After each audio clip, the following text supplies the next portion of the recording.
Hello दोस्तों। मैं प्रियांशा आप सबका डेफिनेटली पॉजिटिव के यूट्यूब चैनल पे स्वागत करती हूँ। आज हम बेसिकली एनवायरमेंटल इम्पैक्ट असेसमेंट के बारे में डिस्कस करने वाले हैं। ये यूपीएससी और आरएएस दोनों ही एग्जाम्स के लिए इम्पॉर्टेंट है। और जो इसमें लेटेस्ट जजमेंट्स जो 2025 में सुप्रीम कोर्ट के कुछ जजमेंट्स हैं उनको भी हम देखेंगे। तो ये आपको कॉम्प्रिहेंसिव नोट्स मिलने वाले हैं यूपीएससी और आरएएस दोनों ही एग्जाम्स के लिए। तो लेट्स गेट स्टार्टेड। सबसे पहले यदि मैं इसकी डेफिनेशन की बात करूं एनवायरमेंटल इम्पैक्ट असेसमेंट की, तो इसका क्या मतलब होता है। ये बेसिकली लीगल प्रोसेस है which is used to evaluate potential environmental consequences of developmental projects। मतलब गवर्नमेंट के कोई भी डेवलपमेंटल प्रोजेक्ट्स होते हैं, जैसे कि कोई डैम बनाना है या कोई हाइड्रोलॉजी, ये हाइड्रोलॉजी से रिलेटेड हो गया, या फिर कोई इंडस्ट्री इस्टेब्लिश करनी है, स्पेशली जैसे माइनिंग से रिलेटेड कोई प्रोजेक्ट हो गया। तो ऐसे जो डेवलपमेंटल प्रोजेक्ट्स होते हैं या इंफ्रास्ट्रक्चर से रिलेटेड कोई प्रोजेक्ट्स होते हैं, तो उनसे पहले जो एक इन्वायरमेंटल इम्पैक्ट असेसमेंट उसका करना इंपॉर्टेंट होता है। मतलब उसको एनवायरमेंटल पॉइंट ऑफ व्यू से देखना कि कहीं उससे इकोलॉजी को कोई हार्म तो नहीं हो रहा है, या नॉर्मल लोग हैं उनको डिस्प्लेस तो नहीं करना पड़ा है। जैसे कई बार जैसे नर्मदा डैम के टाइम पे जो लोकल कम्युनिटी थी उनको डिस्प्लेस करना पड़ा था। इसी टाइप से रिसेंटली भी अगर हम देखें तो कई बार ऐसा होता है कि जैसे हाईवे का जो प्रोजेक्ट हो रहा है उसमें कई बार जो लोकल कम्युनिटी है उनको वहां से डिस्प्लेस करना पड़ता है। तो ऐसा क्यों होता है और इसके क्या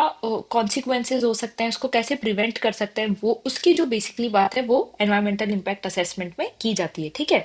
मतलब without undue harm to people, ecosystem और रिसोर्सेज। मतलब रिसोर्सेज पे भी नेगेटिव इम्पैक्ट नहीं पड़े, जो अर्थ की कैरिंग कैपेसिटी है उस पर भी नेगेटिव इम्पैक्ट नहीं पड़े, पीपल जो है उनको भी, लोकल जो कम्युनिटी है उनको हार्म ना हो, और इकोसिस्टम को भी इससे अनड्यू हार्म ना हो, इसका ध्यान रखा जाता है एनवायरमेंटल इम्पैक्ट असेसमेंट में। ओके। ये मतलब बेसिकली टूल है टू इवेल्युएट एनवायरमेंटल इम्पैक्ट। ठीक है। It involves predicting environmental consequences in selecting the best economic environmental balance. मतलब ऐसा ये टूल है जिससे कि हम बेस्ट इकोनॉमिक और एनवायरमेंटल बैलेंस दोनों चीजों को हम मेंटेन कर पाए, उसका ये एक टूल है। Okay. It ensure decision makers analyse effects on environment before project implementation. मतलब प्रोजेक्ट कोई, अगर प्रोजेक्ट की कोई बात चल रही है, जो स्टार्टिंग में कोई प्रोजेक्ट इंप्लीमेंट होने वाला है या कोई शुरू होने वाला है, उसकी जो बात चल रही है उसकी इंप्लीमेंटेशन से पहले ही एनवायरमेंटल इम्पैक्ट असेसमेंट किया जाता है। Okay. It aims for environmentally safe and sustainable development. Sustainable development जो है उसके लिए ये किया जाता है। तो अगर जैसे कोई एसडीजी को लेके भी कोई क्वेश्चन आता है, सस्टेनेबल डेवलपमेंट गोल्स को लेके, तो उसमें भी अगर एनवायरमेंट से रिलेटेड कोई पॉइंट होता है तो आप ईआईए को मेंशन कर सकते हैं अपने आंसर में। ओके। मतलब स्पेशली जैसे आरएएस के अपने जो कह सकते हैं हम, जो ज्योग्राफी वाला पोर्शन है उसमें एनवायरनमेंट जो है वो एक टॉपिक है, तो उसमें जो ईआईए है उस पॉइंट ऑफ व्यू से इंपॉर्टेंट है। साथ में जो यूपीएससी का जीएस 3 है उसमें इसको लेके कई बार क्वेश्चन आ रखे हैं। हम लास्ट में पीवाई क्यूज को भी देखेंगे, तो आप बने रहिए, है ना। फिर इसके अगर हम की एस्पेक्ट्स को देखें तो की एस्पेक्ट क्या है कि मतलब एक तो ये रिस्क असेसमेंट करता है, एनवायरनमेंट का मैनेजमेंट करता है, पोस्ट प्रोडक्ट मॉनिटरिंग। मतलब अगर उसको इम्प्लीमेंट कर देते हैं तो उसको मॉनिटर करता है कि उसके क्या क्या नेगेटिव कॉन्सिक्वेंसेज हो सकते हैं या उससे क्या बेनिफिट्स होंगे। तो सारी चीजों का ये बेसिकली इम्पैक्ट असेसमेंट करता है, रिस्क असेसमेंट करता है। ओके। अब लीगल फ्रेमवर्क क्या है, तो ये हमारे प्रीलिम्स के लिए इंपॉर्टेंट हो गया लीगल फ्रेमवर्क के। जैसे एक इसके कौन से एक्ट के अंतर्गत आता है, एनवायरमेंटल प्रोटेक्शन एक्ट 1986। ठीक है। फिर 2006 में नोटिफिकेशन आया था by ministry of environment, forest and climate change. तो इसकी मिनिस्ट्री हमें ध्यान रखनी है, ये कौन से एक्ट के अंतर्गत है ये हमें ध्यान रखना है। फिर it introduced in India in 1978 for river valley project. सबसे पहले ये यूएस वगैरह जो डेवलप्ड कंट्रीज थी वहां शुरू हुआ था, फिर वहां से इंडिया में इसको बेसिकली 1978 में लाया था, जब रिवर वैली प्रोजेक्ट्स या इंटरलिंकिंग ऑफ रिवर्स या इस ये जो सारी प्रोजेक्ट की जब बात होती है तब बेसिकली ईआईए को किया जाता है। ठीक है। प्रोसेस कैन बी अमेंडेड, मतलब it has been amended several times. मतलब 2020 में इसका ड्राफ्ट नोटिफिकेशन आया था, उसको लेके काफी कंट्रोवर्सीज भी थी। उस ड्राफ्ट नोटिफिकेशन के बारे में भी हम देखेंगे कि क्या जो 2006 वाला जो क्या था और 20 वाला क्या था, उनमें क्या डिफरेंस थे, वो डिफरेंस टेबल को भी हम लास्ट में देखेंगे। ठीक है। इसके ऑब्जेक्टिव्स आप समझ गए होंगे कि भाई एनवायरमेंटल जो इम्पैक्ट है उसको अर्ली स्टेज में ही ये प्रिडिक्ट कर लेता है ना। टू रिड्यूस एडवर्स इफेक्ट्स, जो एडवर्स इफेक्ट डेवलपमेंट प्रोजेक्ट्स के होने वाले हैं उनको ये प्रिडिक्ट करता है। और एनवायरमेंटली साउंड प्रोजेक्ट हो उसका ये बेसिकली ये इसका ऑब्जेक्टिव होता है कि जो भी प्रोजेक्ट है वो एनवायरमेंटली साउंड हो। ओके। अब इसकी कैटेगरीज हम देखें तो बेसिकली टू कैटेगरीज होती है, कैटेगरी ए जो सेंट्रल गवर्नमेंट के प्रोजेक्ट होते हैं जो मतलब बहुत ज्यादा, जैसे हम कह सकते हैं जो स्ट्रेटेजिक जिनकी इंपॉर्टेंस होती है या सोवेरेनिटी और इंटीग्रिटी के लिए इंपॉर्टेंट होते हैं, डेवलपमेंट के लिए इंपॉर्टेंट होते हैं, वो जो होते हैं, जैसे बॉर्डर एरिया में कोई डेवलपमेंट करना है तो वो किससे रिलेटेड होगा, कैटेगरी ए से रिलेटेड, क्योंकि वो सेंट्रल गवर्नमेंट का उसमें अप्रेजल रिक्वायर्ड है। ठीक है। तो large scale projects requiring mandatory EIA, अब इसमें ईआईए जो है वो मैंडेटरी है, इसमें कोई भी ऐसा नहीं है कि भाई ए कैटेगरी के प्रोजेक्ट्स में तो ईआईए होना मैंडेटरी है। ठीक है, जो सेंट्रल गवर्नमेंट के प्रोजेक्ट है ये लार्ज स्केल पे होते हैं। फिर बी जो है उसमें कौन से होते हैं, दो होते हैं, बी 1 और बी 2। अब इसमें जो बी 1 है उसमें भी ईआईए मैंडेटरी है, पर बी 2 जो है उसमें ईआईए मैंडेटरी नहीं है, उसमें बस एक एनवायरमेंट मैनेजमेंट प्लान बनता है, बस वही होता है, बाकी इसमें कुछ ईआईए जो है वो करना इंपॉर्टेंट नहीं होता। ठीक है। अब इसकी क्लियरेंस अथॉरिटी, तो सेंट्रल गवर्नमेंट है तो सेंट्रल गवर्नमेंट की क्लियरेंस अथॉरिटी बेसिकली रहती है। ठीक है। एक्सपर्ट अप्रेजल कमिटी जैसे रहती है सेंट्रल गवर्नमेंट की। ठीक है। और it depends on project type, scale, sensitivity, location, जैसे मैंने बताया ना कि बॉर्डर एरिया है तो वो सेंसिटिव लोकेशन है, तो और वो इंडिया की इंटीग्रिटी और सोवरेनिटी से रिलेटेड है, तो इस साइड के अगर वहां पे कोई प्रोजेक्ट है, वहां पे कोई डेवलपमेंट हो रहा है तो वो कैटेगरी ए के अंदर आ जाएगा। ठीक है। अब कैटेगरी बी के अंदर स्टेट लेवल अप्रेजल रिक्वायर्ड होता है। अब इसमें बी 1 और बी 2 जैसे मैंने आपको बताया दो टाइप के रहते हैं, और बी 2 में ईआईए रिक्वायर्ड नहीं होता। फिर इसमें state level environment impact assessment authority रहती है via state expert appraisal committee, मतलब स्टेट एक्सपर्ट अप्रेजल कमेटी रहती है, वो बेसिकली इसमें क्लियरेंस प्रोवाइड करती है। ठीक है। फिर प्रोसेस क्या रहता है, तो इसके बेसिकली हम कहें कि मेन इसके क्या चार रहते हैं, स्क्रीनिंग, स्कोपिंग, पब्लिक हियरिंग और अप्रेजल। अब जो स्क्रीनिंग है वो डायरेक्ट कैटेगरी बी के लिए ही रहती है, क्यों, क्योंकि जो ए है उसमें तो मैंडेटरी ईआईए होगा ही होगा। अब स्क्रीन मतलब किसी को भी सबसे पहले चेक करना कि भाई इसमें ईआईए की रिक्वायरमेंट है या नहीं है। अब जो बी वाले प्रोजेक्ट होते हैं उसमें हमें स्क्रीनिंग बेसिकली करनी पड़ती है, क्यों करनी पड़ती है, क्योंकि उसमें हमें चेक करना पड़ेगा कि ये बी 1 में आएगा या बी 2 में आएगा, तो उसमें स्क्रीनिंग का प्रोसेस किया जाता है। फिर स्कोपिंग उसमें क्या होता है, it determine terms of reference for EIA.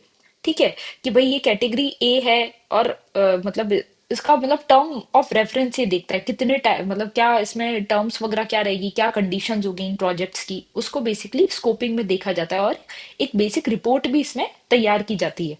फिर पब्लिक हियरिंग, अब ईआईए का मतलब ही ये रहता है कि इसमें पब्लिक हियरिंग की जाती है, लोगों को बताया जाता है, जो वहाँ की लोकल पब्लिक है उनको इन्वॉल्व किया जाता है, जो भी स्टेक होल्डर्स उससे उस इम्पोर्टेंट प्रोजेक्ट से रिलेटेड है उन सबको उसमें शामिल किया जाता है, एक पब्लिक हियरिंग होती है, कंसल्टेशन किया जाता है, और फिर फाइनली प्रोजेक्ट को डिटरमाइन किया जाता है कि भाई ये प्रोजेक्ट यहाँ पे इम्प्लीमेंट होगा या नहीं होगा। ओके। तो इसमें लोकल स्टेक होल्डर्स का कंसल्टेशन लिया जाता है, लोकल जो बॉडीज होगी उनका कंसल्टेशन लिया जाता है, जैसे अगर कोई गांव है तो ग्राम सभा के जो मेंबर्स होंगे उनका कंसल्टेशन लिया जाएगा। It is conducted by committee, district collector as chairman, तो जो कमेटी बनती है उसमें डिस्ट्रिक्ट कलेक्टर चेयरमैन रहते हैं। ओके।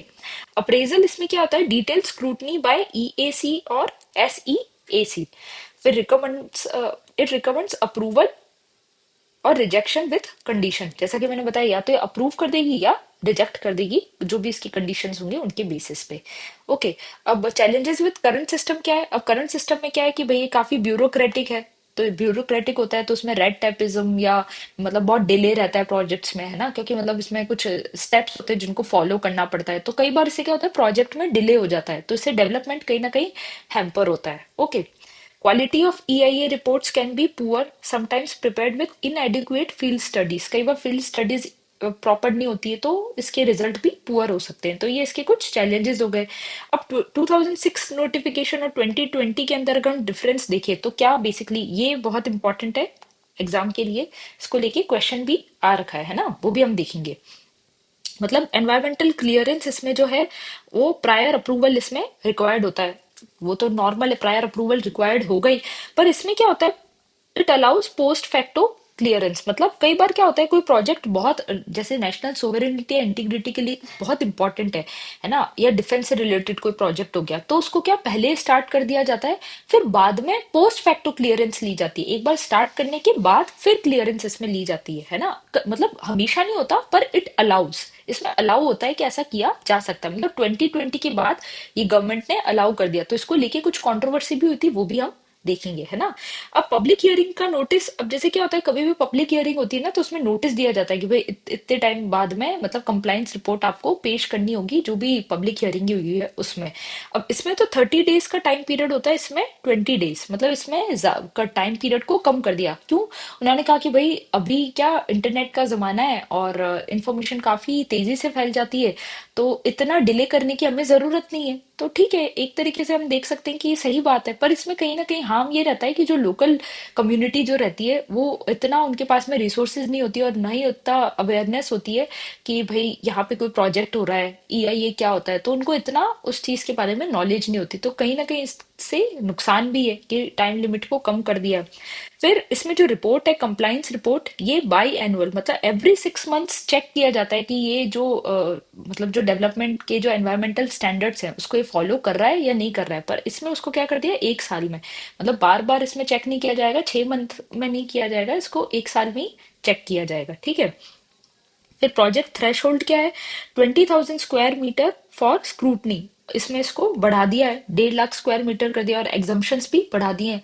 वही जैसे गवर्नमेंट के जो सोवरेनिटी इंटीग्रिटी उससे रिलेटेड कोई प्रोजेक्ट्स होते हैं तो उसको एग्जम्प्ट कर दिया, मतलब उसकी जो मतलब जो थ्रेशोल्ड है, जो एरिया है, उस थ्रेशोल्ड को भी बढ़ा दिया है, ठीक है। फिर ट्रांसपेरेंसी, इसमें काफी ज्यादा ट्रांसपेरेंसी थी पहले वाले में, अब वो ट्रांसपेरेंसी थोड़ी कम कर दी। मतलब स्ट्रैटेजिक अगर प्रोजेक्ट है, ये अगर डिक्लेयर कर दिया कि प्रोजेक्ट स्ट्रैटेजिक है, तो उसको एग्जम्प्ट कर दिया जाता है, ठीक है। फिर project categorisation case by case for B1 and B2, and this without EIA और पब्लिक इनपुट। मतलब कुछ जैसे B2 है, उसके अंदर कोई पब्लिक इनपुट उसको लिया ही नहीं जाता, पर पहले क्या होता था, केस बाय केस बेसिस पे चेक किया जाता था, इवन B2 के लिए भी पब्लिक इनपुट कुछ लिया जाता था। फिर स्क्रीनिंग स्टेज की बात करें तो ये इसमें प्रेजेंट है, इसमें हटा दी गई है, removed, except explicit categories listed, ठीक है। कुछ स्पेसिफिक कैटेगरीज लिस्ट कर रखी है कि भाई इन कैटेगरीज के लिए होना चाहिए, इसके अलावा स्क्रीनिंग को हटा ही दिया गया है। अब किसमें, 2020 के ड्राफ्ट में, जैसे हमने अभी ऊपर जो देखी ना कि स्क्रीनिंग जो ए वाले प्रोजेक्ट्स है उसमें तो हटा ही दी है, कुछ ही प्रोजेक्ट्स के लिए स्क्रीनिंग की जाती है। फिर टाइमलाइंस क्या है, तो इसमें लॉन्गर टाइमलाइन थी, ये फास्टर, मतलब ये जो डिले, जो ब्यूरोक्रेटिक डिले वगैरह रहता था वो ना हो, इसीलिए 2020 वाले प्रोसेस को थोड़ा फास्ट और स्मूथ कर दिया गया है, ठीक है। अब ये इससे रिलेटेड जो अभी हमने डिस्कस किए वही है, क्या इसके कंसर्न्स है, जो मैंने कंसर्न्स ऊपर डिस्कस किए वही है, ठीक है। फिर पब्लिक रिस्पांस क्या रहा है इसका, तो मतलब लोगों से रिस्पांस लिए गए थे, तो 1.7 मिलियन पीपल ने कमेंट किया था, अपने जो रिस्पांस थे वो भेजे थे कि भाई इसमें क्या रहना चाहिए। लोगों से भी कोई भी अगर कोई गाइडलाइंस वगैरह कोई ड्राफ्ट आता है तो गवर्नमेंट जनरली पब्लिक का रिस्पांस भी उसमें कंसीडर करती है, ठीक है। Criticism for weakening safe guards, तो अभी जैसे हमने देखा कि जो पहले स्ट्रिंजेंट मतलब सारी जो लिमिट्स वगैरह थी वो स्ट्रिंजेंट थी, अब उनको थोड़ा लूज कर दिया है, थोड़ा जो पहले जैसे 30 दिन था 20 दिन कर दिया है, कंप्लाइंस रिपोर्ट भी 1 साल कर दी है, पहले बाई एनुअली थी। तो इस प्रकार से अगर जो जो चीजें हैं, जो वीक सेफ गार्ड्स हो गए हैं, तो उसको क्रिटिसाइज किया था नॉर्मल पब्लिक ने, okay. Comment period extended multiple times due to COVID 19, और लोगों से कमेंट करने के लिए, भाई कोविड 19 जब आया था उस मतलब 2020 में आया था ना ड्राफ्ट, तो लोगों से कमेंट इसमें ज्यादा लिए गए थे, उस पीरियड को भी एक्सटेंड कर दिया गया था। अब रीसेंट डेवलपमेंट्स क्या हुए हैं, तो 2025 में कुछ डेवलपमेंट्स हुए हैं कि ordinary earth excavation must follow environmental guidelines. मतलब जो ऑर्डिनरी अर्थ एक्सकेवेशन मतलब जो सॉइल का रहता है ना, सॉइल माइनिंग भी की, मतलब सॉइल को लेके भी कई बार आपने सुना होगा इलीगल माइनिंग की जाती है, तो उसके लिए भी एनवायरमेंटल गाइडलाइंस को फॉलो करना है, ये इसमें बेसिकली एनवायरमेंटल गाइडलाइंस को फॉलो करना है, ये इसमें अमेंड किया है 2025 के मार्च में जो अमेंडमेंट आया उसमें, ठीक है। It requires formal documentation, safeguards and restoration. Supreme court ने इंटरवीन किया है, उसने क्या कहा है सुप्रीम कोर्ट ने, कि जो 2025 का उसको स्टक डाउन कर दिया पोस्ट फैक्टो क्लियरेंस को, कि अगर पहले से कोई प्रोजेक्ट स्टार्ट हो गया है तो ऐसा सारे प्रोजेक्ट्स में नहीं होना चाहिए कि कोई भी प्रोजेक्ट पहले से स्टार्ट हो रहा है, तो पोस्ट फैक्टो क्लियरेंस है उसको सुप्रीम कोर्ट ने हटा दिया है, कि मतलब हर प्रोजेक्ट में ये नहीं होना चाहिए। कि क्या हो रहा था ना कि जब से 2020 में गवर्नमेंट ने ये गाइडलाइन लाई है कि पोस्ट फैक्टो क्लियरेंस भी अलाउ है, तो बहुत सारे ऐसे प्रोजेक्ट्स हो रहे थे जो पहले स्टार्ट हो रहे थे, उसके बाद में वो एनवायरमेंटल इम्पैक्ट असेसमेंट कर रहे थे, जो कि गलत है। क्योंकि इसका जो बेसिक मेन पर्पज ही ये है कि वो सारी चीजें पहले एनालाइज करे कि एनवायरमेंटली जो प्रोजेक्ट है वो साउंड है या नहीं। और अगर पोस्ट फैक्टो क्लियरेंस अलाउ होता है तो कहीं ना कहीं ये जो सेफ गार्ड्स है वो हार्म होते हैं उससे। ठीक है। फिर रेट्रोस्पेक्ट ये प्रोहिबिटेड रेट्रोस्पेक्टिव अप्रूवल्स और पेनल्टीज भी स्ट्रेंथन कर दी, स्पेशली जो ट्री फेलिंग इन सेंसिटिव जोन्स में। अगर ट्रीज को कई बार हम देखते हैं, जैसे कि भोपाल में क्या हुआ था कि ये अ, जो ट्रीज है उनका कंटिन्यूसली जो ट्रीज को है, मतलब 1.5 लाख के करीब कोई ट्रीज है उनको हटाया गया था जब रोड्स का डेवलपमेंट वगैरह चल रहा था। तो ये जो है इसमें स्ट्रिंजेंट पेनल्टीज जो है सुप्रीम कोर्ट ने इम्प्लीमेंट किए। तो इसी को लेके ये कुछ रीसेंट जो जजमेंट्स थे वो आप देख सकते हैं। और लास्ट में क्वेश्चंस है, ये मैं चाहूंगी कि आप इन क्वेश्चंस को भी इसके बेसिस पे अटेम्प्ट करें। And stay tune and subscribe to Definitely Positive. We will meet in the next lecture. Thank you.